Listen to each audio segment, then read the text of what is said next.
Assalamualaikum warahmatullahi wabarakatuh. Ensiklopedia Al-Fatih kembali ke hadapan Anda untuk berbagi info Islami. Semoga menginspirasi aktivitas Anda hari ini. Dan jangan lupa klik tombol subscribe dan aktifkan notifikasi tombol lonceng agar tidak tertinggal berita terbaru dari Ensiklopedia Al-Fatih.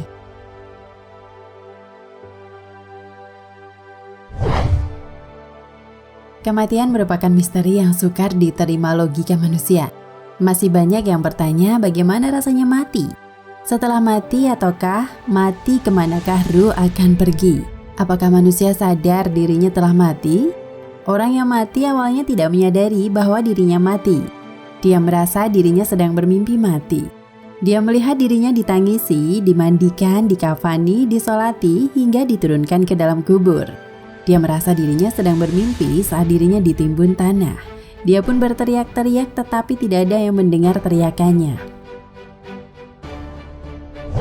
Beberapa waktu kemudian saat semua sudah pulang meninggalkannya sendirian di bawah tanah, Allah kembalikan ruhnya.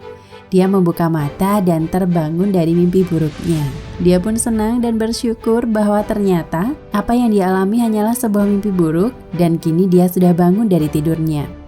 Kemudian ia meraba badannya yang hanya diselimuti kain sambil bertanya kaget. Di mana bajuku? Kemana celanaku?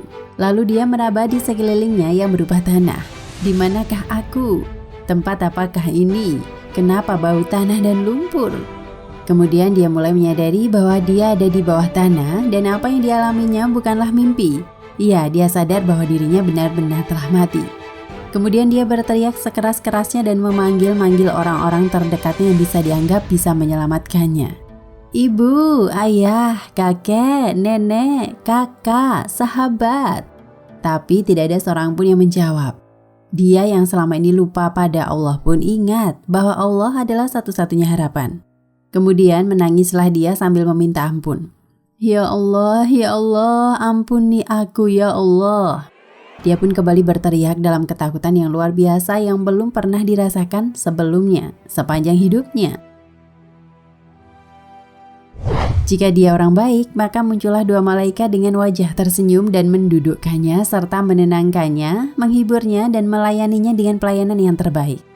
Tapi jika dia orang yang buruk, maka dua malaikat akan menambah ketakutannya dan akan menyiksanya sesuai keburukannya. Hanya Al-Quranlah yang akan menjadi penolong di alam kubur. Dari Sa'id Sulaim radhiyallahu anhu, Rasulullah sallallahu alaihi wasallam bersabda, tiada penolong yang lebih utama derajatnya di sisi Allah pada hari kiamat daripada Al-Quran, bukan nabi, bukan malaikat dan bukan pula lainnya. Kemudian Al-Bazzar meriwayatkan dalam kitab La'ali Masnunah bahwa jika seseorang mati atau meninggal dunia, ketika orang-orang sibuk dengan kain kafan dan persiapan pengebumian di rumahnya, tiba-tiba seseorang yang sangat tampan berdiri di kepala mayat. Ketika kain kafan mulai dipakaikan, dia berada di antara dada dan kain kafan. Setelah dikuburkan dan orang-orang mulai meninggalkannya, datanglah dua malaikat, yaitu malaikat Mungkar dan Nakir yang berusaha memisahkan orang tampan itu dari mayat agar memudahkan tanya jawab. Tetapi si tampan itu berkata, dia adalah sahabat karibku. Dalam keadaan bagaimanapun aku tidak akan meninggalkannya. Jika kalian ditugaskan untuk bertanya kepadanya, lakukanlah pekerjaan kalian. Aku tidak akan berpisah dari orang ini sehingga ia dimasukkan ke dalam surga.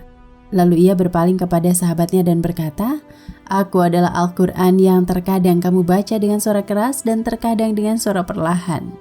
Jangan khawatir, setelah menghadapi pertanyaan Mungkar Nakir ini, engkau tidak akan mengalami kesulitan.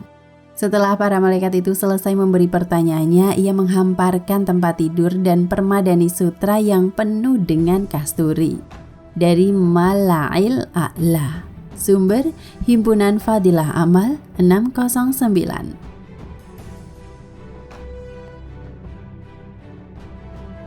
Nah pemirsa Ensiklopedia Al-Fatih, sampai di sini perjumpaan kita kali ini. Semoga menginspirasi.